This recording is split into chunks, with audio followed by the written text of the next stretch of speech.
Operation গিডিয়নস chariot নতুন নামে নতুন উদ্যমে গাজায় আগ্রাসন অভিযান চালানোর জন্য প্রতিদিন প্রস্তুতি নিচ্ছে আইডিএফ সদস্য আর সাজোয়া যান। হামাস নির্মূলের নামে দিনে রাতে যখন তখন উত্তর থেকে দক্ষিণ গাজা শরণার্থী শিবির এমনকি অবরুদ্ধ পশ্চিম তীরে ভয়াবহ হামলা চালাচ্ছে ইসরায়েলি প্রতিরক্ষা বাহিনী। বৃহস্পতিবারও উত্তর গাজার জাবালিয়ার আল বালাদ এলাকায় একটি ভবনে বিমান হামলা চালিয়ে পুরো ভবন গুঁড়িয়ে দেয় আইডিএফ। ধারণা করা হচ্ছে সেই হামলায় অর্ধশতাধিক মানুষের প্রাণ গেছে। এর মধ্যেই উপত্যকায় স্বল্প পরিমাণে প্রবেশ করছে ত্রাণ সহায়তা। ফিলিস্তিন কর্তৃপক্ষ বলছে গমসহ অন্যান্য ত্রাণ সহায়তা সরবরাহ করা হচ্ছে গাজার সবচেয়ে ঝুঁকিপূর্ণ এলাকাগুলোতে। কিন্তু 11 সপ্তাহের ব্লকেডের সংকট এত কম ত্রাণে পূরণ করা সম্ভব হবে না বলে জানিয়েছে ফিলিস্তিন কর্তৃপক্ষ। সীমান্তে দাঁড়িয়ে অনেক ট্রাক এপারে খাবারের অপেক্ষায় মানুষ। মানবাধিকার সংস্থাগুলো বলছে গাজার মানুষের পরিস্থিতি এত করুণ যে ট্রাক প্রবেশ করলে ত্রাণ চুরি হওয়ার শঙ্কাও আছে। ইসরায়েলি গণমাধ্যমের অভিযোগ, উপত্যকার দেইর আল বালাহ আর নুসেইরাত শরণার্থী শিবিরের মতো এলাকায় ত্রাণের পণ্য লুট করে সেগুলো গাজার সাধারণ মানুষের কাছে বিক্রি করা হচ্ছে।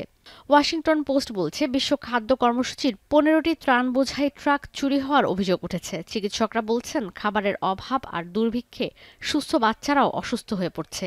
উপত্যকায় ত্রাণ সরবরাহ বন্ধের পর থেকে গাজায় ক্ষুধায় অর্ধশতাধিক মানুষের মৃত্যু হয়েছে। জাতিসংঘ বলছে এখন গাজায় আগ্রাসনের সবচেয়ে নিষ্ঠুর ধাপ চলছে, কারণ পুরো উপত্যকায় দুর্ভিক্ষের শঙ্কা দেখা দিয়েছে।